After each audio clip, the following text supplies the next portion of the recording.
One day, Percy arrived at the quarry to collect some stone for his freight cars. Snow and frost lay everywhere. There was not a sound to be heard. Percy ventured further.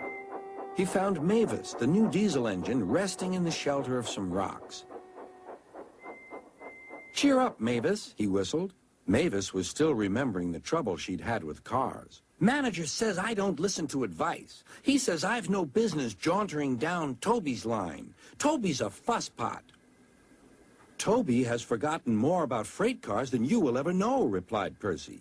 "You must put the cars where he wants them. Then you'll be a really useful engine. Now, if you'll excuse me, I have to take these stones to the harbor." Mavis liked Percy, but she still wouldn't listen to his advice. "Why shouldn't I go on Toby's line?"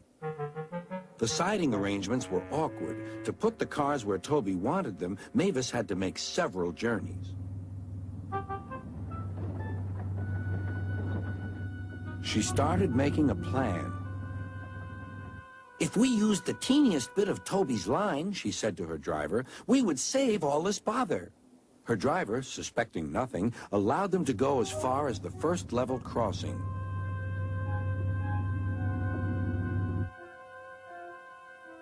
A few days later, the weather changed. As the snow melted, the quarry grew busy again. Some trains were so long that before leaving the cars for Toby, Mavis had to go beyond the level crossing with them. Now for her plan.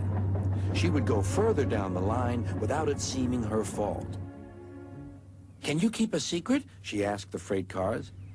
Yes, they chattered. "Will you bump me at the level crossing and tell no one I asked you?" The cars promised. But while Mavis was away, Toby arrived. He decided to shunt the cars himself. The cars decided to bump him anyway. They reached the level crossing and Toby's brakes came on. This was the signal for the freight cars. On, they yelled. Toby was away, with the cars screaming and yelling behind him. No one realized that melted snow had turned a stream ahead into a torrent, and the bridge above it was about to collapse.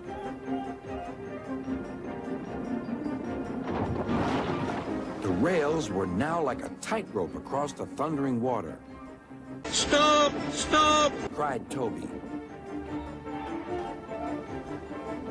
His driver fought for control. They came nearer and nearer to the bridge. It was all or nothing now. The driver braked hard.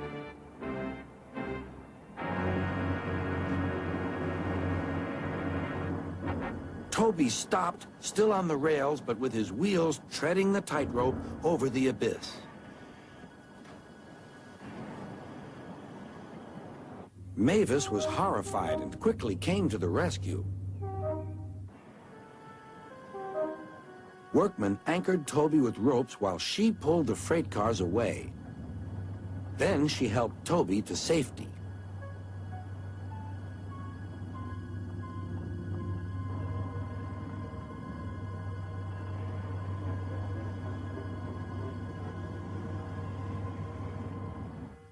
"I'm sorry about the cars," said Mavis. "I can't think how you managed to stop them in time." "Oh, well," said Toby. "My driver told me about circus people who walk tightropes, but I just didn't fancy doing it myself." Later, Sir Topham Hatt arrived. "A very smart piece of work," he said. "Mavis, you did well too, I hear." "It was my fault about those cars, sir," she faltered. "But if I could..." "Could what?" "Come down the line sometimes, sir. Toby says he'll show me what to do." "Certainly," replied Sir Topham Hatt. "if your manager agrees." And so it was arranged. Now Mavis is as happy as can be, and Sir Topham Hatt thinks she's really useful indeed.